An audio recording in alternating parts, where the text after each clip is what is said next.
Have you ever felt like totally fluent in English right up until you get into an argument, and then suddenly you feel like a completely different, much weaker person? Oh my God. It is a brutal reality check. I mean, 5 minutes ago, you were crushing a presentation, and now you can, like, barely form a comeback. Welcome back to English Unfiltered. Today we are taking a deep dive into exactly why your confidence just completely vanishes during a conflict. And, well, spoiler alert. Yeah. It is not because your English is bad. No, not at all. But it feels that way, right? Totally. But everyday conversational English just doesn't prepare you for conflict. Arguing demands an entirely different mental skill set. Right. You need emotional precision, really fast processing, and just extreme flexibility with your words. But wait, if you've lived in an English-speaking country for like 10 years and you literally dream in the language, why does your brain still register a simple disagreement as a threat? It comes down to cognitive overload. When you're just ordering coffee, your brain is using these well-worn pathways. It's super low effort. But conflict triggers a massive stress response. So your brain suddenly has to process all these elevated emotions while simultaneously searching for the exact right vocabulary. It just completely overloads your working memory. So it's basically like everyday fluency is driving on an empty highway, right? You're just cruising, maybe listening to some music. Yeah, exactly. But arguing, that's suddenly navigating a high-speed car chase in rush hour traffic. You need a completely different cognitive engine for that. Wow. That analogy really hits the nail on the head, because in that high-speed chase, you are mentally translating complex emotions, you're calculating the social tension, predicting their reaction. Trying to construct a grammatically correct sentence. All at the exact same time. While the native speaker is what? Practically on autopilot. Yes.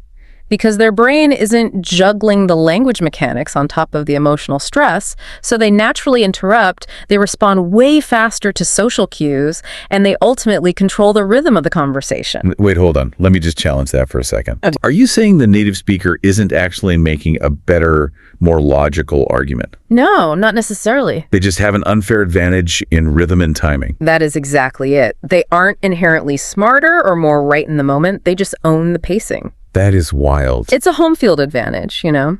The native speaker dictates the speed, and the second language speaker's brain basically crashes trying to keep up. And that power imbalance creates this really heartbreaking psychological side effect. Like, so many people say they feel like they lose their true personality in these moments. Oh, the personality drop, yes. Yeah.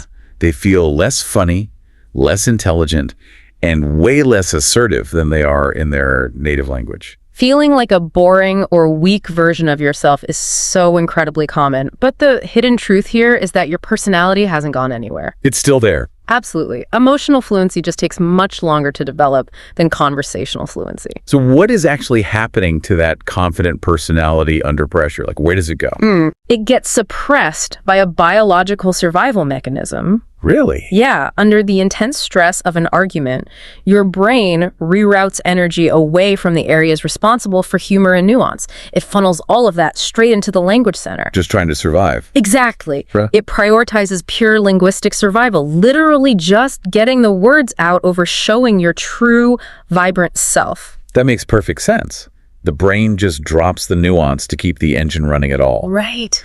So if you're listening to this and you have ever experienced this insanely frustrating phenomenon, your ultimate takeaway is this. Your real personality is not absent in English. It is just delayed behind your processing speed. You are buffering. You're buffering. I love that. But think about the implications of that power dynamic. If the native speaker's primary advantage is literally just rhythm and speed, what if the next time you face a conflict, you deliberately slow down your responses? Oh, force them out of their comfortable rhythm. Exactly. Take the home field advantage away. Make the native speaker play at your processing speed. Let them sit in the uncomfortable silence for a second. Yes. Take your power right back. Give it a try next time you're in the hot seat.